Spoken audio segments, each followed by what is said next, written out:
Hi there, this is Nova. Welcome to the Singer Featherweight Tip of the Month. I'd like to visit with you this month about the motor belt for your Singer Featherweight. When you begin to sew, especially after having the machine stored for a long time, or if you've just purchased a machine and you don't know the condition of the belt, always examine it. This machine's just come into my shop, so I thought it'd be a good time to sit down and visit with you about this. This belt here on this machine, on the outside of the belt, this exterior portion of the belt, where it would connect up here with the bobbin winder wheel, is slick. It's just like a bald tire. So there's not going to be enough traction for it to effectively wind a bobbin. So that's the first thing that I look for, is there any traction, any kind of a rough surface. It should have a rough surface. A new belt will have a grooved surface on it so that there's traction with the bobbin winder wheel. So if it's bald, like a bald tire, you're not going to have any traction. So that's the first thing I check for. Looking at this belt just kind of superficially, it looks fine, but I'm going to zoom in for you, and then I'm going to pinch the belt and let you see what it looks like up close. And you're going to see lots and lots of cracks all over it. So if you put a little pressure on it, you can see that those cracks appear, and that's a good way to check and see if that belt needs to be replaced. When a belt is this rotten, it has this many cracks on it, it's very likely to just fly apart when you're sewing. So I always try to check that and make sure that the doesn't have lots of cracks like that, and you can see that better if you put just a little bit of pressure on it. You see I'm pinching it and pulling on it a little bit so that those show up. So this belt obviously needs to be replaced. So I'm going to walk you through the steps of replacing a motor belt on your Singer Featherweight. Okay, so here we are looking at the front side of the machine. There are a couple of different ways to approach replacing the belt on a Singer Featherweight. One of them I refer to as the lazy man's way, and I'm not going to teach that to you because I believe it leads to lots of problems. I'd like for you to learn the correct way of doing things, and we can avoid damage to the machines. Again, I am all about preserving these machines and preventing any damage that we can. The first thing that we're going to do is we are going to loosen this large screw that holds the motor onto the machine. That will allow the motor to slide up and down in the track here. We don't want to remove that screw, we just want to loosen it. And if you've never done this before, if you're not experienced in removing that screw, I would always suggest that you put something against the paint on the arm of the machine to protect the arm of the machine from your screwdriver as you begin to loosen that screw. So we're going to loosen that screw up, and now with the screw loose, the motor will slide up and down in that track. You can see I'm reaching through, picking up, lifting up on the motor, and it will slide up and down in that track. Now then, the next thing that we're going to do is we are going to remove the stop motion wheel and this large hand wheel. So we're going to loosen this screw. Again, we don't have to remove the screw, we just need to loosen the screw here in the stop motion knob. And it's going to be loose enough when I can fully see the head. And then I'm going to reach up and unscrew that knob. It'll simply come out, and what's going to come out right behind it is the stop motion washer. So I'm going to remove those. As long as I have those out, I'm going to clean them. The next thing I'm going to do is I'm going to reach up and I'm going to remove the large hand wheel, the large black hand wheel. I'm also going to clean it. Backside of it, but especially inside here, inside this where the shaft goes, where that hand wheel bushing goes, I want to clean inside there very well. So now the motor belt is loose, and it's only caught and being held by the pulley. It's caught on the motor belt, on the motor pulley down here. So I'm going to have to reach down and tug a little bit to get it out of there. And it comes out. Now, one other thing that you want to watch for, especially if you've got a machine that's been stored for a long time, this one obviously has.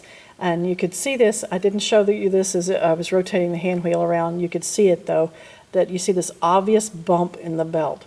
When a machine has been stored for a very long time, the belt will get that obvious bump in it, kind of a deformation from being stored and being wrapped around that little motor pulley. It's stored in that kind of almost a pinched position for a very long time, and that it can cause all kinds of problems and irregularities in sewing in the operation of the machine. So if you see a bump on a belt like that, you know that's what it's from, and I would always recommend replacing the motor belt at that point. I'm going to clean the shaft here while I have this off. I'm going to clean in here under and around the motor pulley with cotton swabs while I have this all apart. Okay, I've been cleaning here on the bushing for the hand wheel and cleaning all of that up. Also check for thread wrapped around here and around the back side of the motor pulley while you have all this apart, and you can see in there real well. And you can see that all kinds of lint and things collect in there, so just make sure everything is good and clean. Again, you clean mechanical parts with kerosene. So I've gotten the cotton swab wet with kerosene, and I'm just cleaning that all up that's caught down in there. I don't see any thread stuck, so it looks like we're good on that order. But now we have got this all clean. Before I begin putting any of this back together, I'm going to put a little bit of sewing machine oil here on the shaft, on this shaft of the hand wheel bushing here.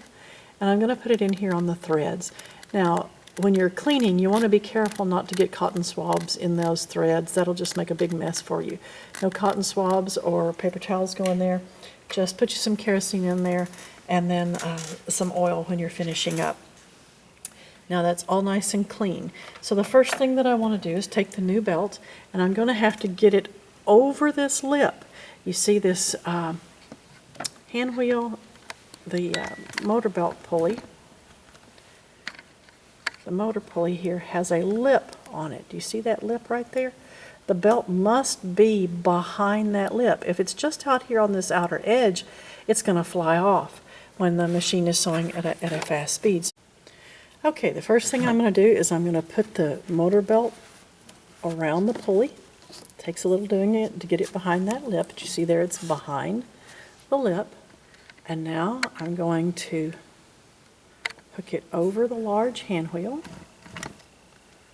Just this so you can see it better. I'm going to put the large hand wheel into the belt. And then I'm going to reach through with my left hand. Here's my left hand. I'm going to reach through and pick that motor up again to relieve some of the tension on the belt so that I can slide this large hand wheel on very easily. Now I can let go of the motor and it's just kind of flopping around there. We're going to take care of that in just a minute. But the hand wheel is on and I've got the motor belt hooked around the motor pulley. I've cleaned the washer while it was off. This washer goes on a couple of different ways. The ears on the interior of the washer point to the outside of the machine. And then you have those 3 nodules. The important thing to watch for when you put this stop motion knob back on is to make sure that when you tighten this little screw back up that it's not hitting one of those nodules. And again, I'm going to put a little bit of oil on this stop motion knob there and screw it in.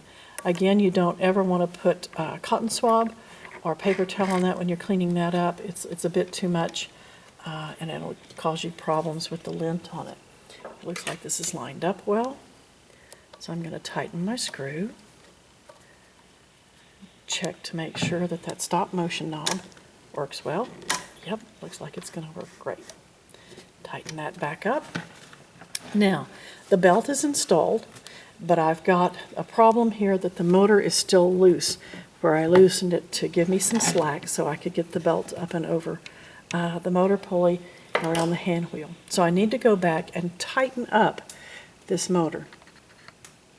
So I'm going to reach through with my left hand. I'm going to reach through here with my left hand and I'm going to grasp the motor. I want just enough tension on the new motor belt so that it will pull the motor, the motor will pull the machine, the belt will pull the machine, but I don't want it guitar string tight. It should be very loose actually. You never want a belt on a Singer Featherweight very, very tight. It should be quite loose. I usually try to pinch it, and if I've got about an inch of space in between, I like that. Now, wherever I like it, I'm holding it there with my left hand. That's why my left hand is through the arm of the machine. So when I pinch it and I like it, I'm going to hold it rigid there, make sure it still pulls the machine.